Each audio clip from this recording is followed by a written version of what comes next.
Hello and welcome to your NARSA weekly update for the week commencing Monday the 7th of April 2025. It's Gary here again.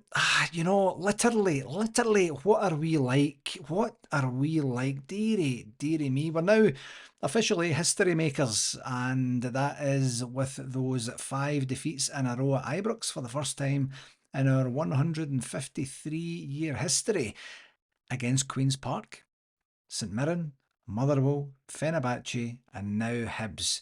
Should I repeat that? Queen's Park, St Mirren, Motherwell, Fenerbahce and Hibs. Maybe one of those, Fenerbahce, or you could say, yeah, okay, we could be getting beat by that team. But the rest of them, no way. Barry came out in scathing fashion right after the game, and quite rightly so. And I just don't like, if it wasn't for Europe, which at this rate, I mean, who knows what's going to happen this week in Europe, and this and next week in Europe, I should say. But this season should completely, and I know that we've said this before, but I believe this season should really, truly, completely blast apart that squad that we have. We have a couple of highlights in the squad, a couple of sellable assets for sure in the squad, but we need to almost start again here. And what I mean is, between now and the end of the season, we should really be saying, we're going to take you guys out of the team now. We know you, we know who you are, we know what you can do, and more importantly, we know what you can't do, so that we have an opportunity to bleed some boys, to get the fans a wee bit happier. I hesitate even to say that word, because I don't even know if there's anything that can make us happy now. And then see where it goes. I'm not talking about humiliating any one, or singling out any one or two or three or four players and blaming them for all of the ills that are the challenges with the performances on the pitch this season, but just give us a team of players who act like Rangers players. Barry Ferguson said it. That's not a Rangers team. And help us, or help them, approach every single game with the intensity required to get the points required to challenge for and win titles. I mean, I don't know what else to do, but the dichotomy that we have here, or the challenge that we have here, is that we have this European quarter final to look forward to, that was given to us, that was earned by the same players that I am talking about here, that shouldn't be in the first team anymore. They should be given an opportunity to look from the sidelines and get a rest and see what's happening. I don't know. If nothing else, Barry can raise the awareness and raise the standards. I think he's been trying to do that since he came in, and help the support, and probably more importantly, our potential new ownership group, of what the standards are that are required to be able to be a successful Rangers player, a successful Rangers squad, successful Rangers football club. I don't know. Maybe this part of the conversation will be a wee bit clearer after we know what happens this week, because we have two important games, one massively important game, one other, well, whatever. We know we still need to secure second place, so we need to take that part seriously, and then the rest of the season is just a bogey domestically, in my opinion, anyway.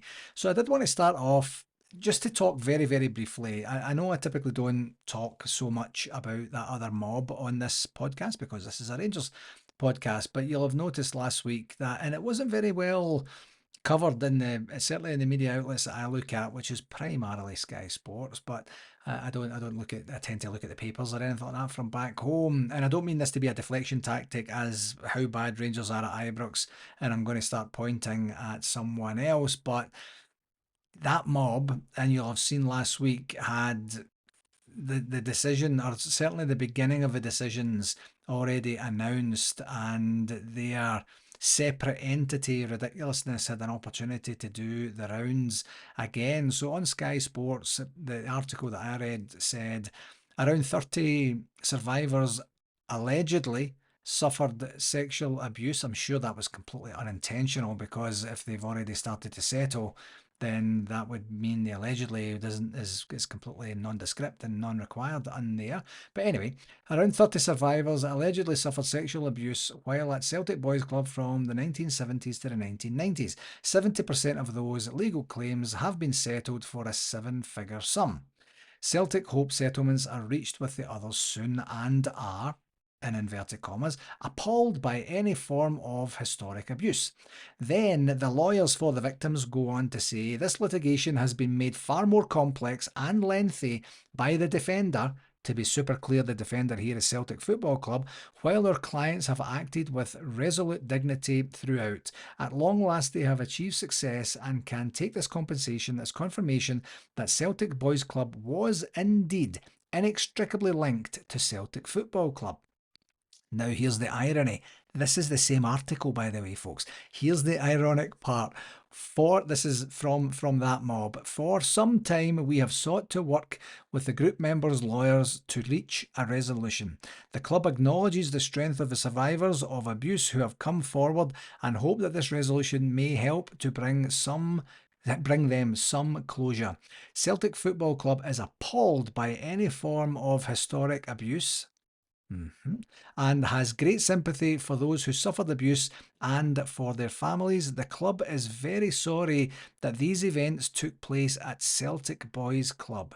Little bit of distancing there, in case you never noticed that particular part. Okay, right. So when I read that, and I read it a couple of times, because the first time I read it from an emotional spot, and then the second, third time I read it, I'm reading it from an analytical perspective. That, to me, I mean, talk about a disingenuous apology. That's like when I was younger and my mum would force me to go and apologise to my auntie or my neighbour or my sister or whatever, and I would go and say, in a sheepish kind of shuffling my feet sort of way, my mum told me I have to say sorry, and the other person would go, okay, apology accepted, and then you would kind of move on, and nobody believes anything that just happened, and you just want to kind of move on. That's obviously what that mob want to do, and I can understand why, because it's an absolute taint on their reputation, on their years of denial.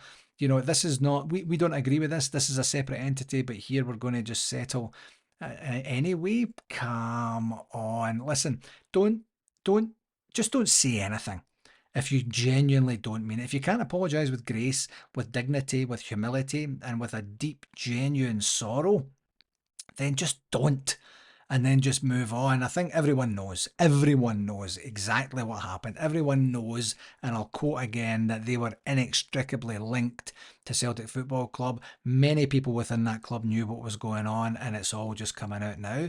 It's just a pity that the press don't seem to want to jump all over this like they did when we had some tax issues back in 2011, 2012, 13 and beyond.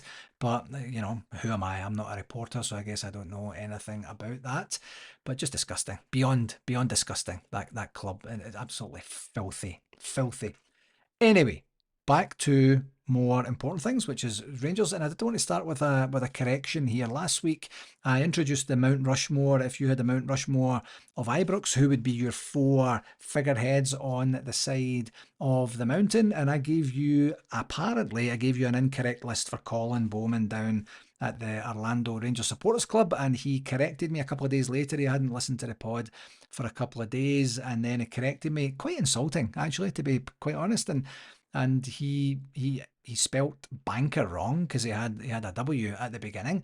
But anyway, and I'm not even a banker, I'm a coach, but that doesn't matter. But anyway, he set the record straight yesterday on a message on the WhatsApp group. So I'm happy to set the record straight here for everyone listening. His 4 were indeed Gary Boland, Eric Bo Anderson, Cammy Bell, and Kenny Miller the first time. That's what he made me say, and I'm happy to set the record straight. I hope that's good for you, Colin. And if there's ever any time, I don't mind admitting what Gaz got wrong last week, so happy to set the record straight there. That's a solid list. I've heard of all of those players. Good for you, Colin. You know your stuff. Well done. On to the game segment. And the game segment, Hibs 2-0 at home. All the talk leading up to this was Hibs being unbeaten in, 16 games or 19 games or something like that leading into this game. And it feels like we just believed it. We're just kind of like, this is going to be a hard game. It's always a hard game against Hibs. Even when we've racked up a decent score, they give us a good game. They always bring a good travelling support. We've got almost a full house there. Everyone seems to be doing what they need to do to be able to give us the opportunity for a good performance, and we just reverted back to type.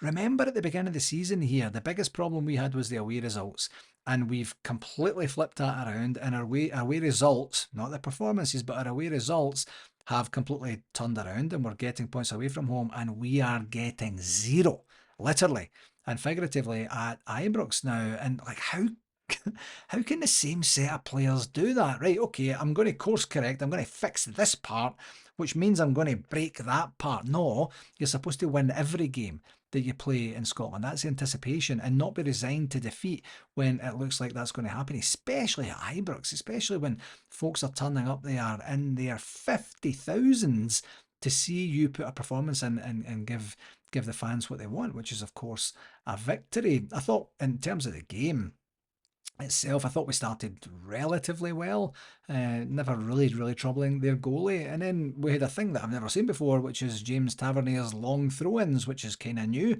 And I thought, oh, okay, we're trying something new. He's got the strength to do that. That's a new set piece thing that we can have. Kind of better than his corners most of the time, to be honest. But I thought that was worthy of a mention. And then in the 8th minute, I thought it was a good clearing header from John Souttar. We didn't close their attacker down very quickly at all, actually. In fact, we didn't close him down at all. And then he has his shot from the edge of the box, and it just goes right through Jack Butland.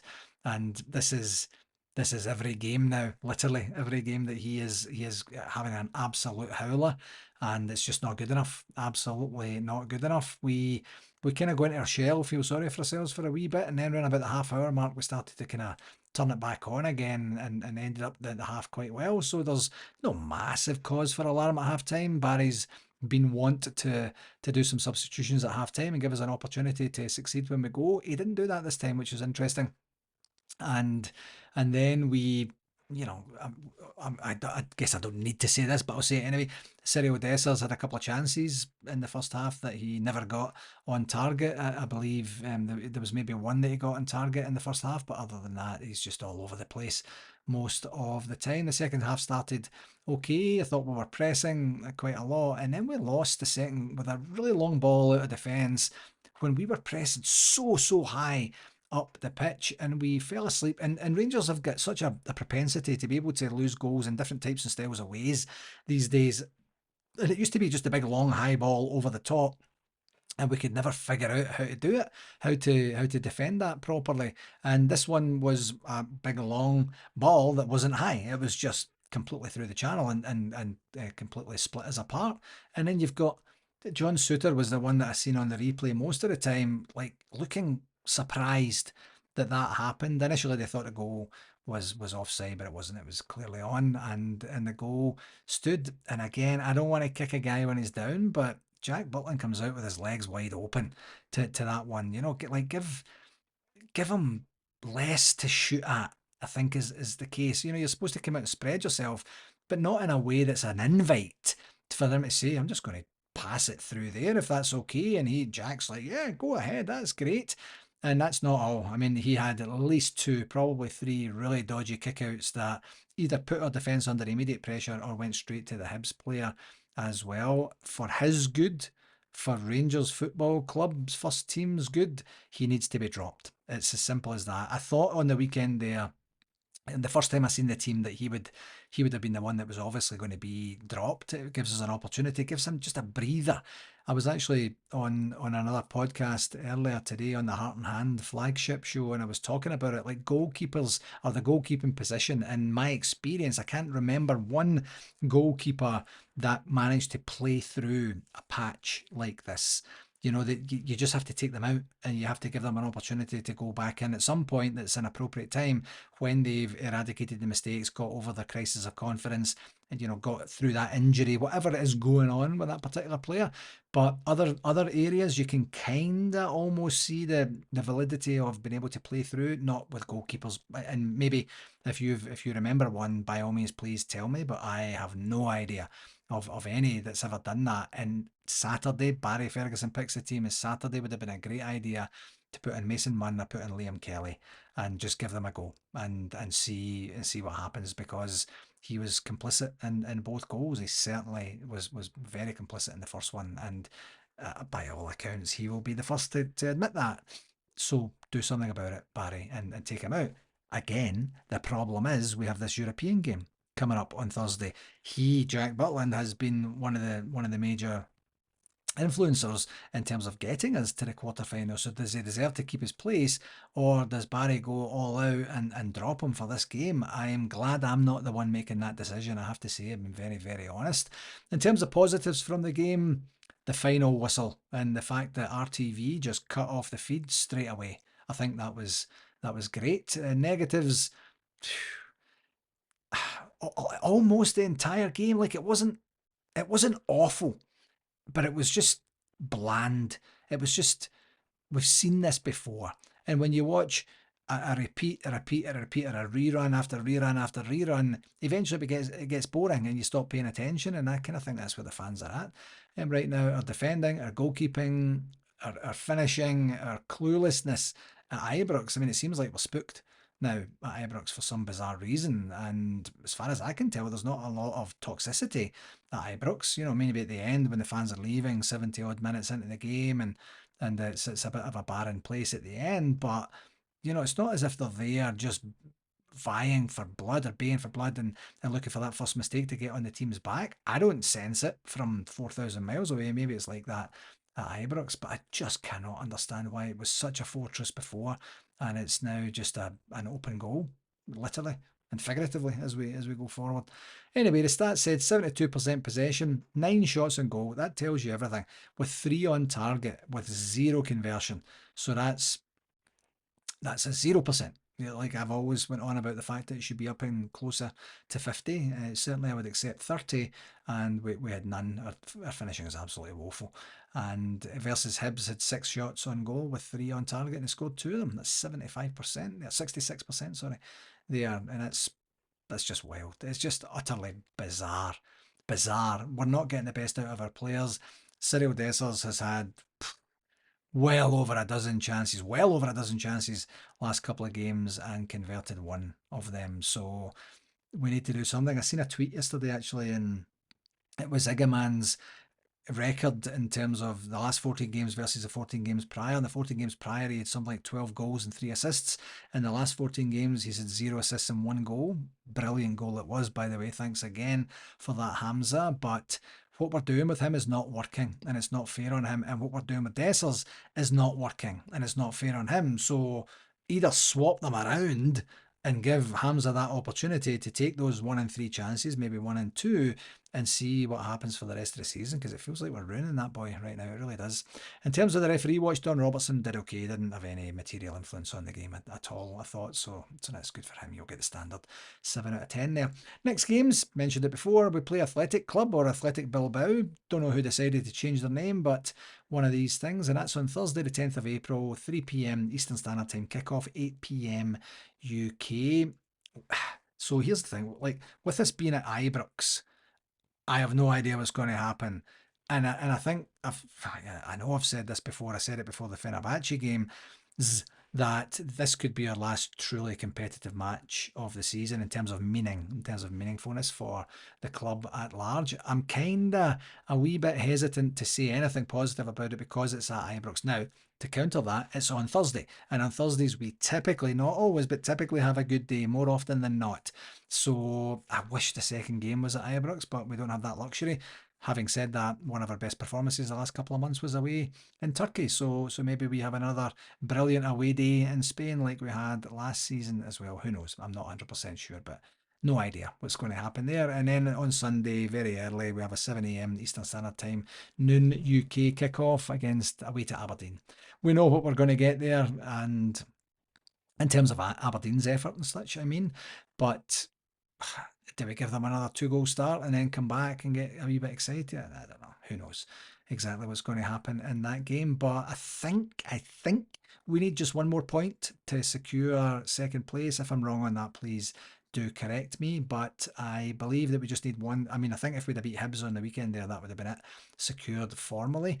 I'm not 100% convinced that we're going to get that. So let's just get that point or 2, a point or 3, and then be done with that second place and see what Barry does with the team domestically for the remainder of the season.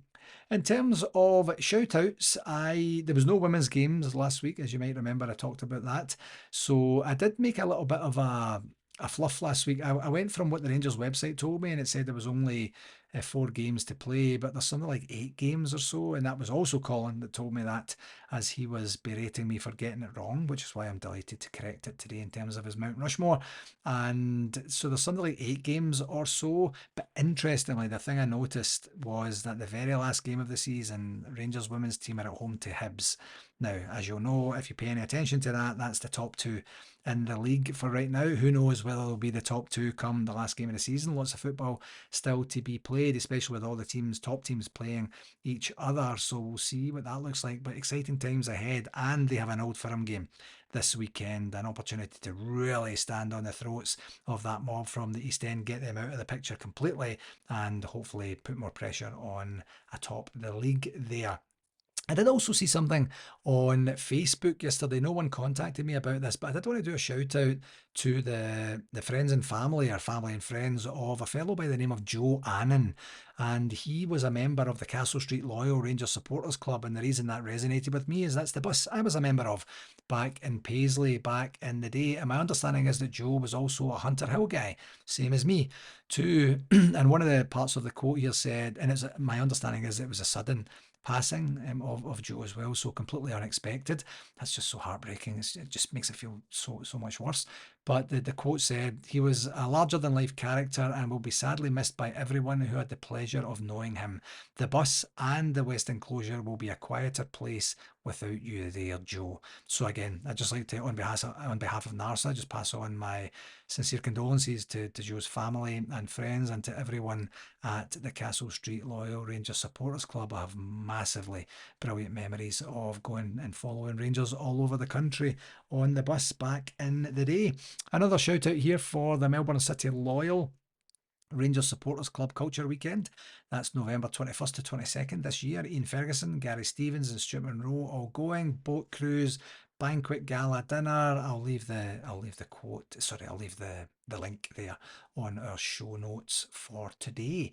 In terms of the convention update for this week, 65 days or 9 weeks until we descend upon Kissimmee in Osceola County in Florida, June the 12th to the 15th. That was one of the main reasons I was on the Heart and Hand podcast earlier today, was to get an opportunity to give it another plug there. The venue, of course, is the Omni at Champions Gate. Just a reminder again, if you're on a UK passport, please get your ESTA organised if you're planning on joining us. I don't want you to get any hassle at the border. Who knows what the States are going to be like by the time that 65 days passes. Excuse me. And I do owe the NARSA membership another update in terms of where things stand with our organisation planning efforts. We are in, I should say, active dialogue with the hotel, hoping to hear something back from them today, tomorrow, maybe Wednesday at the very latest. And then after that, which is basically the blue light to keep going, we will keep going and get everything going. So as far as everything stands right now, it's 9:57 a.m.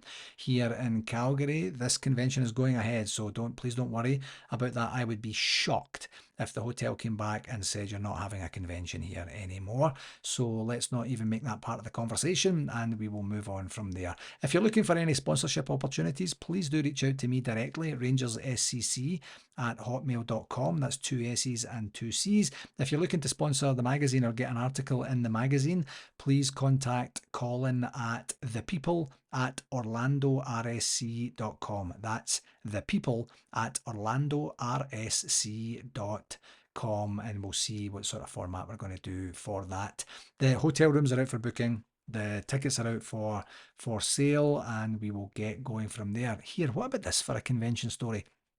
It was a gorgeous day here. Last Wednesday we had like a massive dump of snow, so it was like winter again for a few days. And then yesterday it was 18 degrees, so Leo and I decided to, in the afternoon, to walk over to the wee local shopping area here and grab an ice cream. And I love ice cream, I really do. And so we headed over there, we were just chatting and catching up. It was great to do that. We don't do that nearly enough these days. And I said, we were talking about school. And he says, well, I've got this exam break thing that happens early June. And I says, well, what's the date of that? He says, oh, it finishes on the 6th. The exam break, or school proper finishes on the 6th, and then it's exam time after that. And I says, the week after, that's the convention. And he says, yeah. And I says, so do you want to come? And he says, oh no, my mum won't mind me going and staying there for the 4 or 5 or 6 days that you're there. I says, no, I know that. I know she wouldn't, but do you want to come? Like, come down to Florida. You can sit in sit at the pool, and when I'm doing all my stuff. Nah, I'm okay. And I says, wait a second, a 15-year-old boy who doesn't have any school is refusing an opportunity to go down to Florida, and we could maybe make a wee bit of a holiday of it. Yeah. And do you know why? Because his experience of Rangers, he's only been to one convention, and that was just actually the Saturday night in 2018. And so it was dad's busy and that sort of thing. That's 7 years ago now. So he doesn't have vivid memories of that. But what his perception of Rangers is moody people shouting and getting grumpy and getting angry, a couple of pints, probably our New Year party that we have here every year in Pin Bar as it is now. And he's just like, I just don't think I could handle that for 4 or 5 days. I don't know. I'm going to work on him a wee bit more because I think he would love it. And the ability or the opportunity to extend it a wee bit and do some Disney stuff in Universal would be great, because I am absolutely bagged beyond belief at the end of every single convention. It'd be good to just hang out with my boy and see what happens. But that's how much Rangers has affected his or has impaired his view of of the beauty of actually being a Rangers fan, because his recent recollection is it's just absolutely heavy. I think that's my word, not his word, but it's just a weird thing. Joining the NARSA executive. This week in particular is a very critical week for you, because our constitution states that any nominations for positions must be in prior to 2 months to the AGM, which is of course the 14th of April, because the AGM is on the 14th of June. So any constitution changes that you or your club would like to propose, and or any nominations that you would like to put forward for key positions on the NARSA executive, have to be done by the 14th, which is a week today, and that will be local time, midnight local time, your time. So if you happen to be, say for example, in California, that would be 1 a.m. my time, 3 a.m. Eastern Standard Time. If you're in Eastern Standard Time, that would be 10 p.m. my time, 9 p.m. California time, such like that. So it has to be in by the 14th. We need to be true to the process here, folks. So what that means is, if you have a nomination and a seconder for a particular position, say for example treasurer or secretary, as you know I've been saying on the last few pods that these are coming up, then if it goes unchallenged by the 14th, you get voted in via acclamation. There's no need to fret for the next 2 months about whether you're going to get involved in an election and be challenged for that particular position. So if you do have a notion of being involved, I'd like you to get yourself organised this week and give yourself the best opportunity to get in and work the admin process the way that you need to work it. Same for constitution changes, as I mentioned there. If there's anything on the NARSA constitution that you think is materially debilitating to the organisation, is not in keeping with the standards of your club or the admin processes of your club, or whatever it is, you can then go and give yourself the best opportunity to make that change by creating a document that says, this is the clause or the section of the constitution that is in question, this is how I would like it reworded, changed, altered, removed, embellished, whatever that looks like, and this is why. And then that does go to a vote at the actual AGM as well. I'm sure everyone listening to this podcast has reviewed thoroughly the constitution and has no doubt about what needs to be changed in it, and is likely to offer up an opinion on that between now and at the end of business day, or the end of day, literal calendar day on the 14th. So two very important dates there. So a very important date for two very important admin processes, which is the nominations for getting on the NARSA executive, and for any changes to the constitution. So what that means for me is that I'm going to be busy on constitution change and reviews and such this week. I always like to put something through, because there's always room for improvement in everything that we are doing. On the communication section, there was a Gers guide this week. The club would be very well versed to put the Gers guide out at the same time every single week, because when I think there should be one, there isn't. When I thought there wouldn't be one, which is this week, because sometimes the club can be a little bit quiet, let's just say, after a bad result, that then there's a Gers guide there. So, of course, that's the way that it goes. Today, we have a Europhiles segment on RTV, which chronicles Marseille versus Rangers from April 1993. And there's also an interview with under 18s coach, head coach, manager, whatever his title is, Stevie Smith. Tomorrow's a loan review. Wednesday's the presser for Athletic Club / Bilbao. And there's also a segment on the training ground as Barry Ferguson takes the squad through last minute training and preparations for Thursday's game. Thursday, of course, is the game against Athletic Club, and that's the quarter final of the Europa League. Just to be super clear, I know that that can sometimes be lost in the fog of our domestic complete floppage for this season, but a quarter final is nothing to be sniffed at, and certainly no mean feat. And of course, the game is at 8 p.m. UK. And then on Friday, I imagine there'll be the press conference for the Aberdeen game. I'm not 100% sure about that because it didn't say that on the Gers guide. Maybe he might do that after the Europa game has finished. I'm not sure. And there's also the press conference with Joe Potter, the women's team manager, in preparation for the weekend's Old Firm game. On Saturday, not a lot going on. On Sunday, we have the Aberdeen Rangers game, of course, and then the Rangers women's team versus that Mobs women's team, and that's at 4:10 p.m. UK. And also on Sunday, there's a big interview, and this time it's with the goalie himself, Andy Gorham. So that'll be a good watch there. You also noticed from a communication perspective last week that there was talk of league reconstruction, and I'm sure that's got nothing to do with the communication that came out about Celtic Boys Club being inextricably linked to Celtic Football Club there. I'm sure this wasn't brought out there as a distraction at all. I wouldn't think that for a second. No way. No, just no.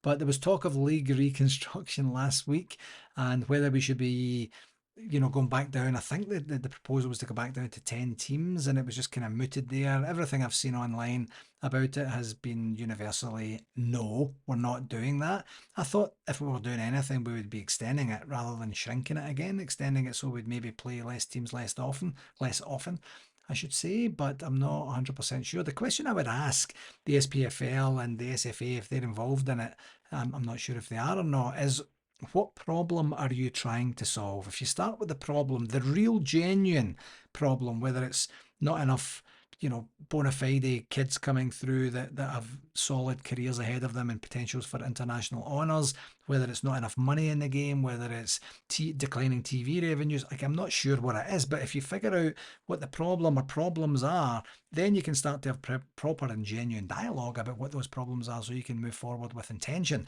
and purpose. It just felt a bit made up, felt like a wee bit of a smokescreen, to be perfectly honest with you. So we'll see what that looks like as we move forward. One thing I did mean to mention last week that I just basically forgot was that they've announced a new CEO fans forum for, I believe it's later this month, I think. And of course, this is going to be the first one with new CEO Patrick Stewart there as well, and leading members of the Rangers leadership as well. I'm sure most of it will be, what are we doing about this squad? What's the latest and greatest on the takeover? What does that mean for the day-to-day and such like that? No idea. It would be great to be able to have a link, to be able to dial into that. I've mooted that since the fans forum started, but it's been met with kind of deaf ears. I might try and reach out to Patrick and see if that's something he would be interested in organising. I don't know if it's technically feasible. I know it's technically feasible. I don't know if it's technically practical to do that in terms of the technology that they have at Edmiston House or not. I did get approached last week by someone, and maybe you did too, that Glasgow is celebrating in 2025 its 850th anniversary, and they're having a celebration that basically lasts the entire year. And this lassie had reached out to say, can you give us a story? Can you give us a video? Can you give us something from your neck of the woods that might end up being in a book, might end up being part of some video content that they'll put out there. There's no specific time frame on it because it's going to be going through the entire year. So what I'm going to do is going to arrange the original email that she sent me to be sent out to the entire NARSA membership. And hopefully, if you have an inclination to do that, whether to provide a story, how you still feel affiliated with an affection for Glasgow, despite moving over to this continent and such. I'm kind of ruled out because I'm from Paisley, so that I wouldn't tell any lies. I mean, I could talk about my times in Glasgow and with Rangers and things like that, but I'm sure there's other people out there that can tell their story better than I can, kind of hodgepodging it together. So something kind of cool there. It's nice to have a wee bit of a celebration. 850 years, that's incredible, isn't it? I think Alec Grant, our treasurer, was graduating from primary school round about the time that Glasgow was initially formed. That's no mean feat on that. Well done again, Alec. And one last thing I did want to mention was an article I saw on the Rangers website earlier this morning, which says Rangers is proud to be joining clubs across the UK in supporting the Great Save, which encourages supporters to keep their old kits out of landfill to protect football and the planet. While Rangers isn't usually a club that would back something green, very well said. This weekend, we'll see the Light Blues get right behind the Green Football Initiative by welcoming supporters to donate their old kits at our fan zone, presented by Experience Kissimmee within Edmiston House, presented by Parks Motor Group. Boy, oh boy, that's a couple of quick-fire adverts in the one sentence there, isn't it? So obviously that was for the Hibs game this past weekend, but I imagine that they'll maybe do something like this again in the future. It goes on to say those who pass on their kits also have the chance to win some fantastic prizes. All kits donated will be passed on to the Salvation Army. So something kind of cool there. Never really thought about old kits being in the landfill, to be honest. I just assumed in some way they would be recycled, because I don't know who throws clothes in the bin now. You would put them in some sort of recycling facility or something like that, would you? I don't know, maybe not. Anyway, last reminder here about the Rangers Review special offer out there. For a £5, you can get the entire year of exclusive content to their behind the scenes stuff for NARSA members, friends and family. I'll leave the link there in the show notes for this week, and I think I'll maybe mention it once or twice more, and then I'll leave it after that. And the Rangers International Coaching Convention was, as far as I can tell, indeed held this past weekend, and this past week leading into the weekend, and I hope it was a success. I didn't see anything on the website over the weekend or today in preparation for recording, so I hope everything went okay and everybody got what they wanted and needed from it. It's always good to see the club doing something a wee bit different, and being able to share the knowledge of their practices and processes is certainly that. Okay, a wee bit of a longer one this week because I had to rant a wee bit about the club and the team, and then also just to put on record my thoughts on that mob's disgusting behaviour from the East End. I won't mention that one again, I promise, but I hope that maybe in some way took your mind off of the bizarreness that is Rangers Football Club. And that will do it for this week, my friends. Thank you as always for taking the time to tune in to this particular episode, and please do share it with whomever you think might enjoy it. Who knows what's going to happen this weekend? We'll see. We'll enjoy it or we won't, but we'll all show up again next week and see what happens. Until next week, please do take care of yourself and all the very best. Cheerio now. Follow.